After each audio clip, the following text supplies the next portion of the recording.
tema de hoje, ele foi muito pedido, tá? Eu já recebi diversas mensagens aí de pedidos para falar sobre prescrição de exercício para alunos que tiveram Covid-19. Já existem diversos estudos desde o ano passado aí, quase que, não vou dizer diariamente, mas todo mês sai um estudo novo relacionado ao Covid-19. Afinal de contas, muito pouco se sabe, mas algumas coisas a gente já começa a compreender sobre a ação desse vírus no organismo. Primeiro, as medidas sanitárias, essas são indiscutíveis. Segundo, com relação à atividade física, o exercício físico, que é disso que eu tenho, é isso que eu quero falar para vocês, na verdade. Mas o que o exercício pode auxiliar nisso? E aí eu digo para vocês o seguinte: os benefícios do exercício, eles são inúmeros, né? Do treinamento são inúmeros. Mas quando chega para mim um aluno pós-Covid, eu preciso avaliar esse aluno de uma maneira muito mais minuciosa. Por quê? Eu preciso entender o que foi afetado nele. E como que eu descubro isso? Fazendo uma anamnese completa com ele. E a cada dia eu preciso fazer essa avaliação, porque eu preciso levar em consideração se ele foi assintomático, se ele foi uma pessoa que teve sintomas leves, como perda de olfato, perda de paladar, tosse seca, dor de garganta, febre, que são sintomas mais leves que a pessoa fica em quarentena em casa e se resolve. Tem aquelas pessoas que tiveram sintomas mais graves, mas continuaram em casa, conseguiram ficar em casa, mas que gerou uma fadiga muscular, gerou um retardo mental. Esse retardo mental no sentido de que prejudicou a memória. Então são diversos fatores. Pessoas que depois de 3, 4 meses pós-Covid ainda permanecem sem paladar, sem olfato. Então eu preciso entender esses sintomas para exatamente pensar na prescrição de treinos para esse aluno.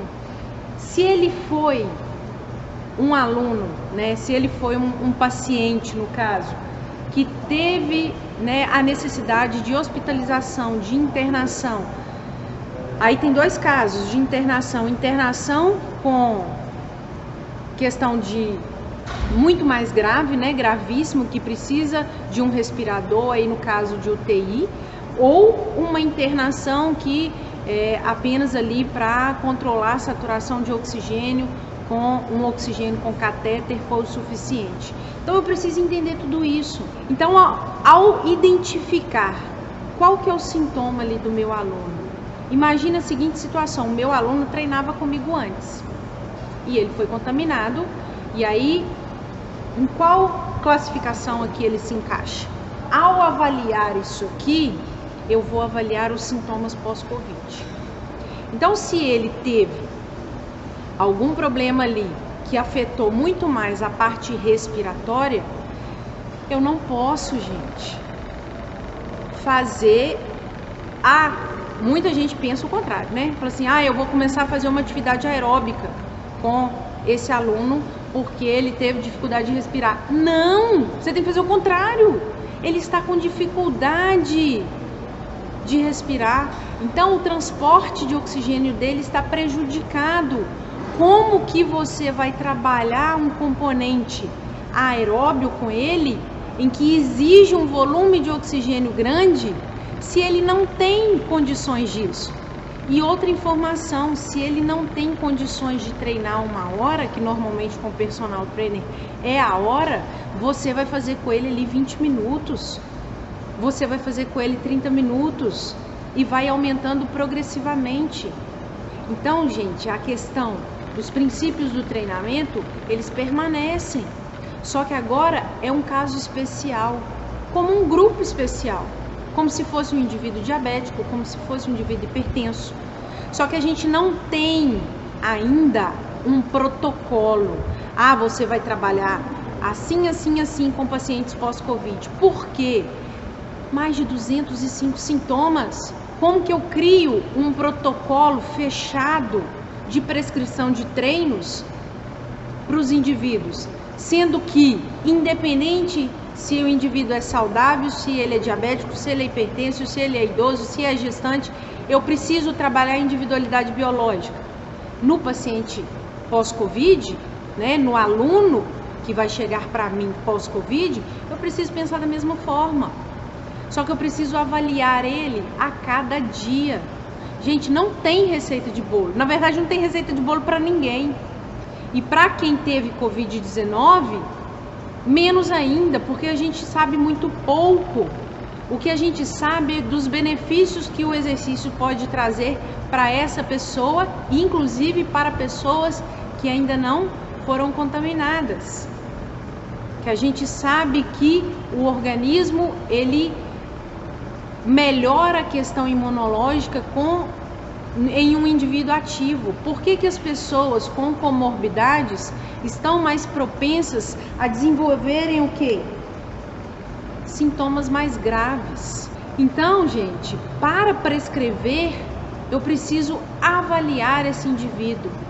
E a partir da percepção que eu tiver dele, aí eu vou pensar no treino dele, levando em consideração todas as variáveis do treinamento e as variáveis deste indivíduo. E como que ele está respondendo?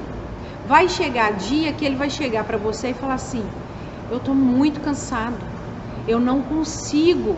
Eu tenho pessoas próximas que foram contaminadas que relatam exatamente isso. E sintomas leves, não chegaram à internação, não chegaram a ter febre, os sintomas mais graves, mas se sentem extremamente fadigadas. Vão subir uma escada, se sentem extremamente cansadas. Como que eu vou colocar essa pessoa para correr, gente? Se o pulmão dela perdeu essa expansão. Então eu vou ter que fazer um trabalho progressivo. Quando que vai voltar ao normal o organismo dessa pessoa? Ainda não se sabe. A gente ainda não tem essa resposta. Tudo ainda está sendo testado. Mas você vai deixar de atender o cliente?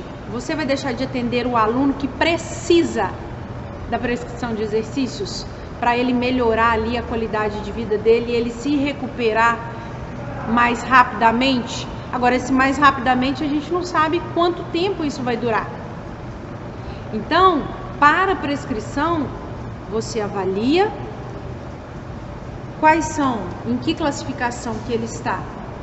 Então, se eu pego um aluno, né, que teve aí no caso, mais a questão da fadiga neuromuscular, então afetou toda a parte neuromotora dele, certo?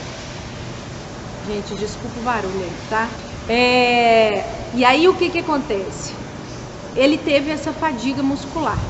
Então o que eu vou pensar? Eu vou pensar lá num treino básico para ele, de reabilitação mesmo.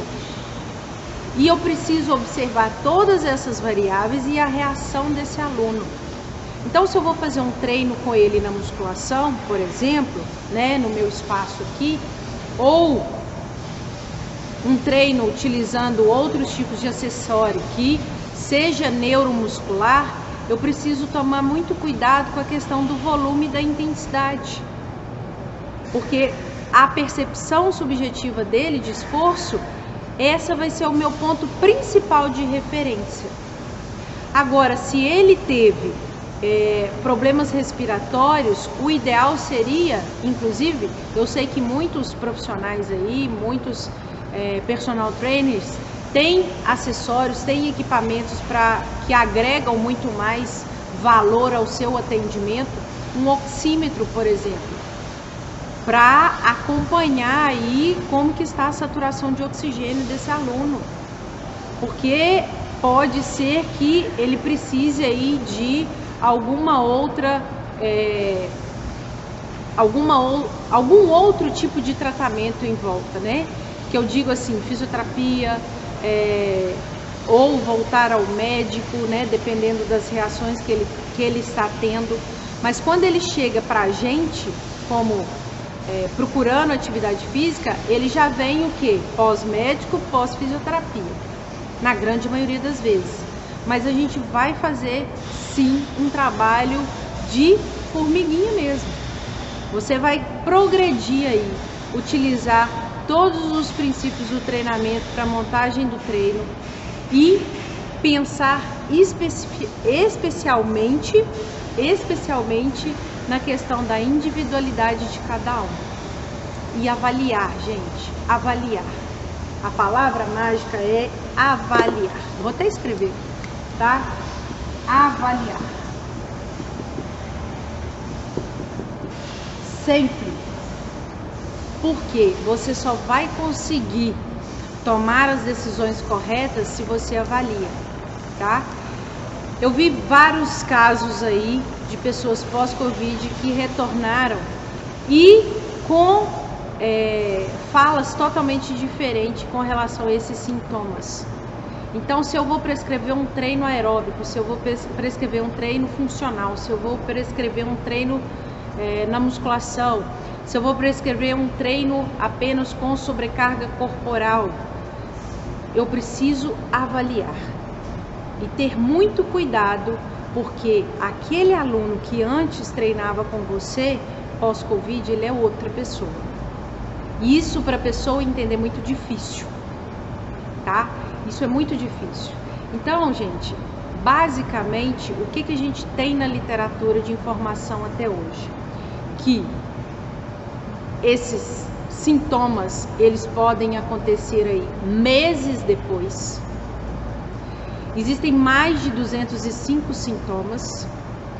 O vírus causa um processo inflamatório no músculo esquelético, em toda a parte neuromuscular, por isso que ele afeta tudo isso.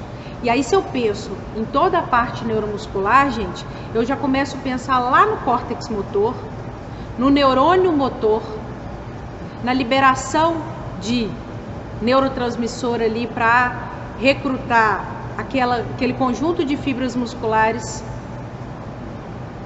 E aí, se fica prejudicado isso, o que eu já entendo dentro da fisiologia?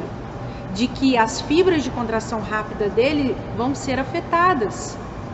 Por quê? Porque eu não tenho esse recrutamento de unidades motoras como antes. E o que isso leva?